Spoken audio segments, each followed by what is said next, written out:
Hello everyone, আসসালামু আলাইকুম। ইনশিরাজ ডায়েরিতে সবাইকে স্বাগতম জানাচ্ছি নতুন একটি রেসিপি নিয়ে। হ্যাঁ, ঠিকই ধরেছেন, এটি হলো চট্টগ্রামের ঐতিহ্যবাহী মেজবানি মাংস। চলুন তাহলে রান্নার প্রসেসটা দেখে নিই। এখানে আমি 2 কেজি গরুর মাংস নিয়েছি। মেজবানি মাংস রান্না করার জন্য সাধারণত হাড়, চর্বি, কলিজা, মগজ সহ নেওয়া হয়ে থাকে।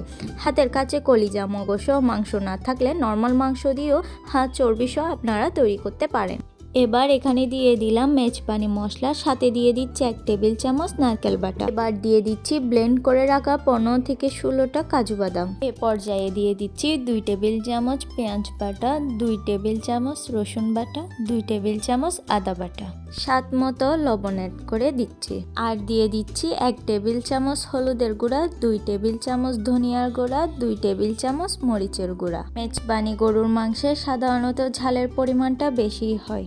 আর দিয়ে দিচ্ছি একটি বড় টমেটো কুচি। এই টমেটোটা কিন্তু মেজবানি মাংস অবশ্যই দিতে হয়। এ পর্যায়ে দিয়ে দিচ্ছি 2 টেবিল চামচ সরিষার তেল। গোটা মশলার মধ্যে দিচ্ছি এখানে 4টি তেজপাতা, 5-6 পিস দারচিনি, 5-6টি সবুজ এলাচ, 15-16টি গোলমরিচ। এবার মশলাগুলোকে মাংসের সাথে মিশিয়ে নিচ্ছি। এই মাখানোর উপর স্বাদটায় অনেকটা নির্ভর করে। মাংসের ভিতরে মশলাটা যত ভালোভাবে মাখবেন রান্নার টেস্ট তত বেড়ে যাবে। মাংসটা আমার পুরোপুরি মাখানো কমপ্লিট, চলে যাচ্ছি রান্নায়। এবার একটি পাত্রে আমি আধা কাপ পরিমাণ সরিষার তেল ব্যবহার করছি। তেলটা হালকা গরম হয়ে আসলে পেঁয়াজ কুচিটা দিয়ে হালকা একটু ভেজে নিচ্ছি। আপনারা চাইলে পেঁয়াজ কুচিটা মাংসে মাখানোর টাইমেও ব্যবহার করতে পারেন, কিন্তু তেলে পেঁয়াজটা ভেজে মাখানো মাংসটা দিলে মাংসের টেস্ট ভালো হয়। এবার ওই যে মাখিয়ে রাখা মাংসটা দিয়ে দিচ্ছি। মাংসটা আমি ম্যারিনেশনে রাখিনি, মাখানোর পরেই সরাসরি রান্নায় চলে এসেছি। এবার মাংসটাকে ভালোভাবে নেড়ে নিচ্ছি। মাংসটাকে কিন্তু প্রথমে পানি বাদে ভালোভাবে কষিয়ে একটু ভুনে নিতে হবে। এবার ঢাকনা দিয়ে অপেক্ষা করছি 10 মিনিট। 10 মিনিট পর দেখুন মাংস থেকে অলরেডি পানি বের হতে শুরু করেছে। এবার মাংসটাকে আবারও একটু নেড়ে দিচ্ছি যাতে নিচ থেকে লেগে না যায়। আবারও ঢেকে ওয়েট করছি 10 মিনিট। এভাবে টোটাল আমি মাংসটাকে 40 মিনিট ধরে কষিয়ে নেব। আমি আরও 10 মিনিট পরে মাংসটা একটু খুলে দেখছি। দেখুন এখন কিন্তু অনেক পানি বেরিয়েছে। এই পানিটাই শুকানো পর্যন্ত ওয়েট করব। ততক্ষণে মাংসটা আমার কষানো সিদ্ধ দুটোই হয়ে যাবে।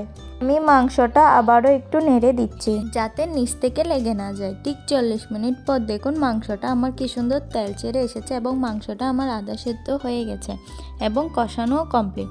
ঠিক এই পর্যায়ে এখানে অ্যাড করে দিচ্ছি সাদা সরিষা বাটা। এখানে কিন্তু সাদা সরিষা বাটাটাই ব্যবহার করতে হবে। অনেকে হয়তো বলতে পারেন এই সাদা সরিষাটা মাংস মাখানোর টাইমে কেন ব্যবহার করিনি। এটা আমার নিজের অভিজ্ঞতা থেকে বলছি, সরিষাটা পরে ব্যবহার করলে এটার যে ঘ্রাণ সেটা অক্ষুণ্ণ থাকে। এর জন্যই মাংস বোনার শেষ পর্যায়ে এই সাদা সরিষা বাটাটা ব্যবহার করছি। একটু নেড়ে দিয়ে ঢেকে দিচ্ছি আরও 2 মিনিট মতো। পানিটা কিন্তু আমার একেবারেই শুকিয়ে মাংসটা কষানো হয়ে এসেছে। এখন এখানে দিয়ে দিচ্ছি 2 কাপ পরিমাণ পানি, মাংসটা পুরোপুরি সেদ্ধ হওয়ার জন্য। একটু নেড়ে দিচ্ছি ঝোলের পরিমাণ ঠিক আছে কিনা দেখার জন্য। ব্যাস একটু নাড়াচাড়া করে মাংসটাকে আধা ঘন্টার জন্য সেদ্ধ করেছি। আধা ঘন্টা পরে আমি ঢাকনা তুলে নিয়েছি।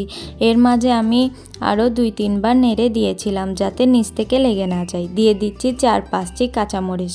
ঢেকে দিচ্ছি আরও 10 মিনিটের জন্য। ঠিক 10 মিনিট পর দেখুন মাংসটা কি সুন্দর তেল ছেড়ে এসেছে। মাংসটা কিন্তু আমার একেবারে রান্না কমপ্লিট। এ পর্যায়ে দিয়ে দিচ্ছি 1 চা চামচ গরম মশলার গুঁড়া। আবার ঢেকে দিচ্ছি 2 মিনিটের জন্য, তাতে ঘ্রাণটা মাংসের মধ্যে ঢুকে যাবে। 2 মিনিট পরে নামিয়ে পরিবেশনে চলে এসেছি। দেখতে পাচ্ছেন কত সুন্দর এটা টেক্সচার এসেছে। এটা দেখতে যেমন সুন্দর হয়েছে, খেতেও কিন্তু অসাধারণ হয়েছে। ঈদে আপনারা এটা বাড়িতে তৈরি করতে পারেন, স্বাদের গ্যারান্টি দিচ্ছি। ভিডিওটি ভালো লাগলে লাইক, কমেন্ট অ্যান্ড সাবস্ক্রাইব।